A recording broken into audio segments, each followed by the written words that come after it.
Hi friends, Meenu's കിച്ചണാർട്ടിലേക്ക് എല്ലാവർക്കും സ്വാഗതം. ഞാനിന്ന് വന്നിരിക്കുന്നത് വെള്ളരിക്ക പച്ചടിയുടെ റെസിപ്പി ആയിട്ടാണ്. അപ്പം നമുക്ക് എങ്ങനെയാണെന്ന് നോക്കാം.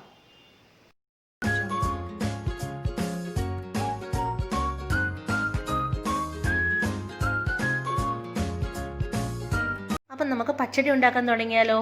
അതിനായി ഒരു പാൻ അടുപ്പത്ത് വെച്ചിട്ടുണ്ട്. ഇനി ഇതിലേക്ക് ആവശ്യമായ വെളിച്ചെണ്ണ ചേർത്ത് കൊടുക്കാം.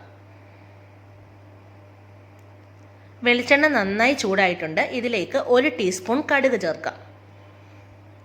കടുക് നന്നായി പൊട്ടി വന്നിട്ടുണ്ട്. ഇതിലേക്ക് 2 വറ്റൽമുളക് ചേർക്കാം. ആവശ്യത്തിന് കറിവേപ്പില ചേർത്ത് കൊടുക്കാം. ഇതിലേക്ക് ഒരു 4 കൊച്ചുള്ളി, 2 പച്ചമുളക് അരിഞ്ഞത് ചേർത്ത് കൊടുത്തു. നന്നായി വഴറ്റുക. ഇനി ഇതിലേക്ക് നമുക്ക് മെയിൻ ഇൻഗ്രീഡിയൻ്റായ വെള്ളരിക്ക ചേർത്ത് കൊടുക്കുക. വെള്ളരിക്ക ഇതുപോലെ ക്യൂബായി കട്ട് ചെയ്ത് വെച്ചിട്ടുണ്ട്. ഇത് ചേർത്ത് കൊടുക്കുക. ഇതൊരു 100 ഗ്രാം വെള്ളരിക്കയുണ്ട്. ആവശ്യത്തിന് ഉപ്പ് ചേർത്ത് നന്നായി ഇളക്കി അടച്ചു വെച്ച് കുക്ക് ചെയ്യുക. വെള്ളരിക്ക പെട്ടെന്ന് വെന്ത് കിട്ടും. വെള്ളരിക്ക വേവുന്ന സമയം കൊണ്ട് നമുക്ക് പച്ചടിയിലേക്ക് വേണ്ട അരപ്പ് തയ്യാറാക്കാം. അതിനായി മിക്സിയുടെ ജാറിലേക്ക് 3 ടേബിൾ സ്പൂൺ തേങ്ങ ചേർത്ത് കൊടുക്കാം. ഇനി ഇതിലേക്ക് 3 കൊച്ചുള്ളി, 2 പച്ചമുളക്, 1 ടീസ്പൂൺ ജീരകം,